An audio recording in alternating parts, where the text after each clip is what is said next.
ఇప్పుడు నా పెళ్లికి ఏం తొందర వచ్చిందమ్మా? బాగుందమ్మా. నువ్వేం చిన్నపిల్లవనుకుంటున్నావా? నీ పెళ్ళి అయిన తర్వాత వాసంత ఒకటి ఉంది. చూడమ్మా, పిల్లవాడు బాగానే ఉంటాడట. 30 ఏళ్ళు ఉంటాయట. రైల్వేలో ఏదో ఉద్యోగం చేస్తున్నాడట. 150 రూపాయలు తెచ్చుకుంటాడు. ఇంతకంటే మంచి సంబంధం మనకెక్కడ దొరుకుతుందమ్మా? పైవారం వాళ్ళు పెళ్లి చూపులకు వస్తున్నారు. భగవంతుడి దయ వల్ల అంతా కలిసి వస్తే వచ్చే నెలలోనే నీ పెళ్లి అయింది అనిపించుకోవచ్చు. Very good. అమ్మా, అక్క పెళ్లి వెంటనే చేయాల్సిందే. ఆ అల్లుడు చదువుకున్నాడమ్మా? ఓ, అందంగా ఉంటాడా? నువ్వు చెబితే నేను నమ్మను. అల్లుడిని రమ్మను. అక్కకు తగిన వాడేమో నేను చూసి చెప్తాను. పోవేని అల్లరి నువ్వును. అక్క అక్క,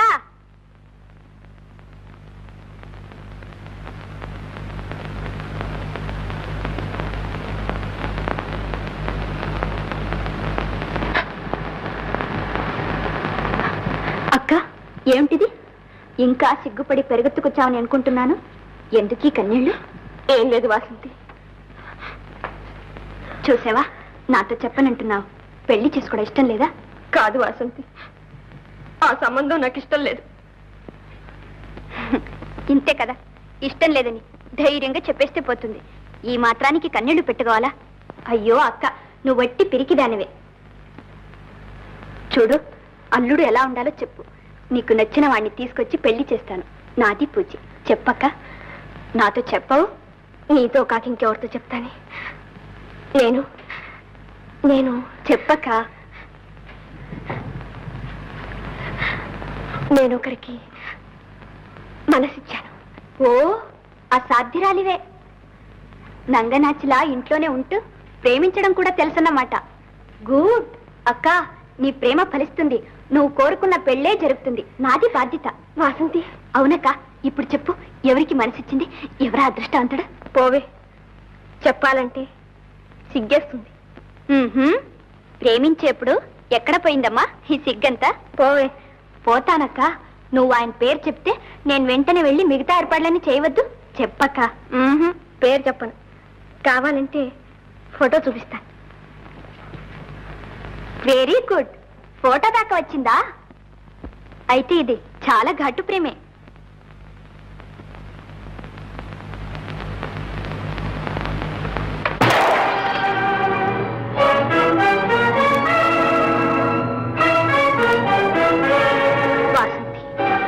ఆనాడు మొట్టమొదటిసారిగా ఆయన్ని చూడగానే ఎందుకో నా మనస్సు వారికి అర్పించేశాను.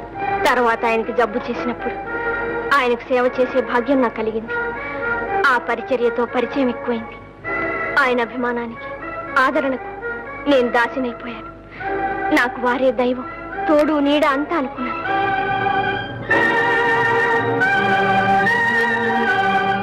అక్క, ఆయన నిన్ను ప్రేమిస్తున్నారా?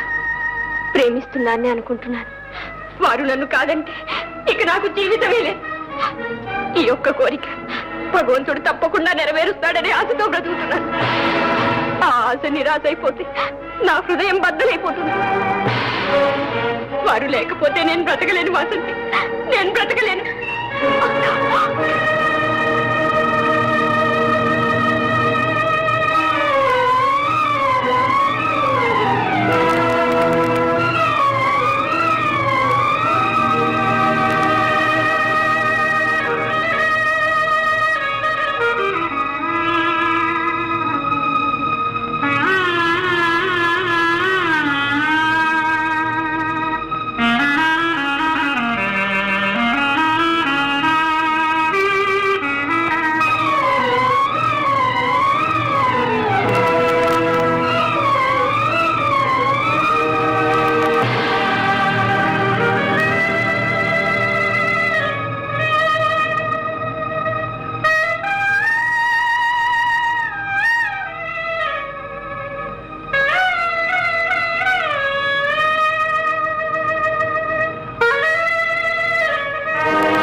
ఈయనే నీకు భర్త అవుతారు. ఏ కష్టానైనా సరే ఎదుర్కొని భగవంతుడు సాక్షిగా ఈ పెళ్లి నేనే జరిపిస్తాను. వాసంతి, విచారించకక్క, విచారించకు.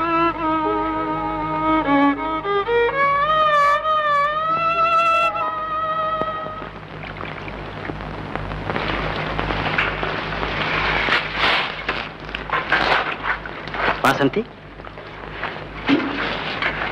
నన్ను విశాఖపట్నం మార్చేశారు. 4 రోజుల్లోగా నేను వెళ్ళిపోవాలి. ఈలోగా చూడండి, రాత్రి 10 గంటలకు మీరు మీ గదిలో ఉండండి. నేను మీతో ఒక ముఖ్యమైన విషయం మాట్లాడాలి.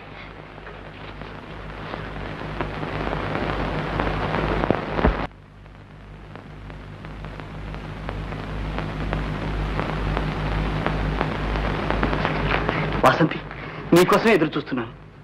వాసంతి, ఏదో ముఖ్యమైన విషయం మాట్లాడాలన్నా? మన పెళ్లి సంగతే? కాదు, అక్క పెళ్లి సంగతి. ఓహో, మీతో ఆలోచించి నిర్ణయించాలని వచ్చాను. నాతోనా? సంబంధం చూశారా? చూశాను. ముహూర్తం కూడా నిశ్చయమైందా? అవుతుంది, పెళ్లి కొడుకు ఒప్పుకుంటే. ఏ, ఇంకా ఒప్పుకోలేదా? ఇంతవరకు అడగలేదు. ఇక అడిగి తెలుసుకోవాలి. భాస్కర్, మా అక్కను గురించి మీ అభిప్రాయం? నా అభిప్రాయమా? ఆమెకే అందమైంది, గుణవంతురాలు, చాలా తెలివితేటలు గల అమ్మాయి. ఎవరైనా సరే ఆమెను కళ్ళకద్దుకుని పెళ్లి చేసుకుంటారు. నిజంగానా? అవును వాసంతి, ఆమెను పెళ్లి చేసుకునేవాడు చాలా అదృష్టవంతుడు. ఆ అదృష్టవంతులు మీరే భాస్కర్. అవును, మీరే అక్కను పెళ్లి చేసుకోవాలి, నన్ను మర్చిపోవాలి. ఏమిటిది వాసంతి, పరిహాసమా? కాదు, ఇదే నాతో పరిహాసం ఆడింది. భాస్కర్, అక్క మిమ్మల్ని ప్రేమిస్తూ ఉంది. మీరు కాదంటే ఆమె జీవించలేదు, నాతోనే చెప్పింది. ఆ మాట విన్నప్పుడు నా గుండెలు ఆవేసిపోయినా, నా హృదయం ముక్కలిపోయింది. కట్టుకున్న గాలి మేడలని ఒక్కసారిగా కూలిపోయినా. నువ్వేమన్నావు? ఆమెకేం బదులు చెప్పావు? పగిలిపోతున్న హృదయాన్ని బిగపట్టుకుని ఆలోచించాను. ఏది ధర్మం, ఏది న్యాయమని అంతరాత్మని అర్థించాలి. భాస్కర్, 8 సంవత్సరాలు నా కోసం రాత్రి పౌలు కష్టపడింది, చాకరీ చేసింది, కంటికి రెప్పలా నన్ను కాపాడింది, అల్లారు ముద్దుగా నన్ను పెంచింది, చదివించింది. తనకంటూ ఏమీ లేకుండా అంతా నా కోసమే బ్రతికింది. నా కోసమే తన అవసరాలు మానుకుంది, తన ఆశలు చెప్పుకుంది. అలాంటి అక్క తల్లి కాని తల్లి ఈనాడు తన ఒక్కగానొక్క కోరిక నాతో చెప్పింది. భాస్కర్, మీరే చెప్పండి, ఈ స్థితి. వాసంతి, మన ప్రేమ మీ అక్కకు తెలియదా? తెలీదు. తెలిస్తే ఇలా ఎన్నడూ బయటపడదు. తన ఆశను, అనురాగాన్ని తనలోనే దాచుకుని మిమ్మల్ని నా కోసం త్యాగం చేసేది. ఆమె అంతటి త్యాగమూర్తి, ఉత్తమురాలు. వాసంతి, మనం ప్రేమించుకున్న విషయం ఆమెతో చెప్పుండొచ్చునే వాసంతి. ఎప్పుడో చెప్పవలసింది, ఇప్పుడు కాదు. మనసు విప్పి తన కోరిక నాతో చెప్పుకున్నప్పుడు నేను మన సంగతి చెప్తే నన్ను ఏమనుకుంటుంది? తనకడ్డు వచ్చాననుకోదు, కొత్త గురాల్లా అనుకోదు. వాసంతి, అయితే ఏమని నిర్ణయించావు? నా ప్రాణ కన్నా ఎక్కువగా ప్రేమించుకున్న మిమ్మల్ని, నా హృదయంలో దాచుకుని పూజించుకుంటున్న మిమ్మల్ని మా అక్కకే సమర్పించడానికి నిర్ణయించుకున్నాను. వీల్లేదు వాసంతి, వీల్లేదు. అలా జరగడానికి వీల్లేదు. నీ నిర్ణయానికి నేను ఒప్పుకోలేదు. ఇది విడిచి నేను ఒక్క క్షణం కూడా జీవించలేదు. నా హృదయాన్ని నువ్వే కదిలించావు, ఈ అనురాగానికి నువ్వే అంకురం వేశావు. పెంచిన ప్రేమను తుంచివేయకు వాసంతి. ఎన్నో ఆశలతో నిర్మించుకున్న మన ప్రేమ మందిరాన్ని చేతులారా కూలతోస్తావా? నన్ను అన్యాయం చేయకు వాసంతి, అన్యాయం చేయ. విధి బలీయమైంది. దాని చేతల్లో నా లేత హృదయ చిక్కుపడింది, చెదిరి చిన్న భిన్నమైపోయింది. అనురాగం అణగారిపోయింది. ఇప్పుడు నేను జీవోత్సవాన్ని, నిర్జీవమైన శిలను, ప్రాణం తప్ప అన్ని పోగొట్టుకున్న నిర్భాగ్యురాలి. భాస్కర్, ఇక నన్ను మరచిపోండి. అక్కను చేరదీయండి. ఆమెకు నేను మాటిచ్చాను. దయచేసి నా మాట నెరవేర్చండి. అయితే నాకు ఇచ్చిన మాట, చేసిన ప్రమాణం ఏం కావాలి? అక్క కోసం అన్ని త్యాగం చేయడానికి సిద్ధమయ్యాను. వాసంతి, నీ అక్క కోసం నువ్వు త్యాగం చేయడం ధర్మం. కానీ నేనెందుకు చెయ్యాలి? నాకే అవసరం? అవసరం లేదు. కానీ ఇక నేను మీకెలాగూ దక్కను. ఏ పరిస్థితిలోనూ మిమ్మల్ని భర్తగా స్వీకరించలేను. నన్ను మర్చిపోవడానికి మీరు ఎవరో ఒకరిని పెళ్లి చేసుకోవడం తప్పదు. ఆ ఎవరో ఒకరు మా అక్కే ఎందుకు కాకూడదు? అవకాశం మా అక్కకి ఎందుకు ఇవ్వకూడదని మిమ్మల్ని యాచిస్తున్నాను. భాస్కర్, మా అక్కకు సంతోషంతో పాటు నాకు ఆత్మతృప్తిని కలిగించమని మిమ్మల్ని బ్రతిమాలుకుంటున్నాను. వాసంతి, ఈ బాధ్యత నేను వహించలేను, బాధ భరించలేను. మీరేగా ఎన్నోసార్లు అన్నారు ఎంతటి బాధనైనా సహించే ధైర్యం ఉండాలని. అందుకని అనురాగాన్ని, ఆనందాన్ని, ఆశల్ని నాశనం చేసుకోవాలా? ఆశలను త్యజించి ఆదర్శాల కోసం జీవించేది ఆడది. ఆ స్త్రీ జాతిలో నేను పుట్టాను. ఆ జాతి గౌరవాన్ని నిలబెట్టవద్దా? వాసంతి, వాసంతి. భాస్కర్, నా ఈ ఒక్క కోరిక నెరవేరిస్తే జీవితాంతం వరకు మిమ్మల్ని స్మరిస్తూ ఉంటాను, పూజిస్తూ ఉంటాను. ఆ పవిత్ర స్మరణతో నేను మరణిస్తాను. చెప్పండి, ఒక్క మాట చెప్పండి. సరేనండి. వాసంతి, నన్ను ఇలా చిత్రవద చేయకు వాసంతి. నా కన్నీటితో మీ పాదాలు కడుగుతాను. మీ అనురాగం నిజమైతే, మీ హృదయంలో దయా దాక్షిణ్యం ఉంటే నాశనమైపోతున్నా మా కుటుంబాన్ని కాపాడండి. భాస్కర్, కాపాడండి. వాసంతి,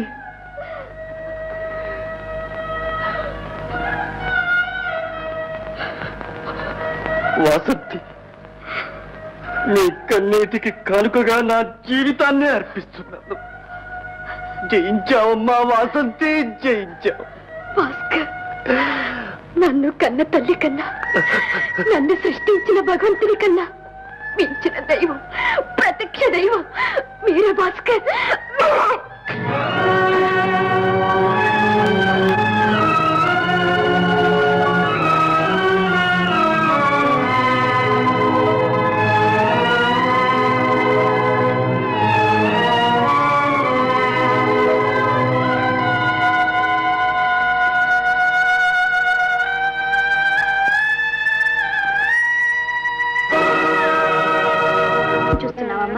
అవునమ్మా. మరి ఏమిటమ్మా? మన ఇంట్లో మేడ మీద ఉన్నారు భాస్కర్. ఆయన గురించి నీ అభిప్రాయం ఏంటమ్మా? చెప్పమ్మా. ఆ అబ్బాయికి అమ్మా బంగారు కొండ. ఆ బంగారు కొండకు అక్కనిచ్చి పెళ్లి చేస్తే ఆ అబ్బాయి ఒప్పుకోవద్దమ్మా? అక్క చాలా అదృష్టవంతురాలమ్మా. అందుకని తప్పకుండా ఒప్పుకుంటారు. అడిగి చూద్దామమ్మా. అదిగో ఆయనే వస్తున్నారు. నువ్వు అడగమ్మా. బాబు, ఒకసారి ఇలా వస్తావు? ఏమ్మా? కూర్చో బాబు. ఏం లేదు, ఢిల్లీలో మీ మేనమామ గారు ఉన్నారన్నావు కదూ, ఆయన అడ్రస్ కాస్త ఇస్తావు? ముందు ఈయన అభిప్రాయం తెలుసుకుని కాదమ్మా మనం ఆయనకి రాయాలి. అభిప్రాయం అదేనండి, మీరు మా ఇంటి అల్లుడు కావాలని, పెద్దల్లుడు కావాలని మా అమ్మ ఆశ. మా అక్క గీతని పెళ్లి చేసుకోవడానికి ఇష్టమేనా అని అడుగుతూ ఉంది. మొహమాటం లేకుండా మనసులో ఉండేదేదో చెప్పు నాయన. మా అక్క అందమైంది, గుణవంతురాలు, తెలివితేటలు గల అమ్మాయి. మరేమీ ఆలోచించకుండా సరేనండి. ఏనాయన అలా మౌనంగా ఉన్నావు? మౌనం అర్ధాంగీకారమమ్మా. ఆ మాట కాస్త ఆయన నోటితోటే చెబితే మిగతా సగం కూడా పూర్తి అవుతుంది కదమ్మా. చెప్పండి సార్, చెప్పండి. మీ ఇష్టం అమ్మా, మీ ఇష్టం. అమ్మా, మిగతా ఏర్పాట్లని వెంటనే చేసేద్దాం. సరేనమ్మా. నువ్వు నిజంగా అదృష్టవంతరాలివక్క. మనసారా అభినందిస్తున్నాను.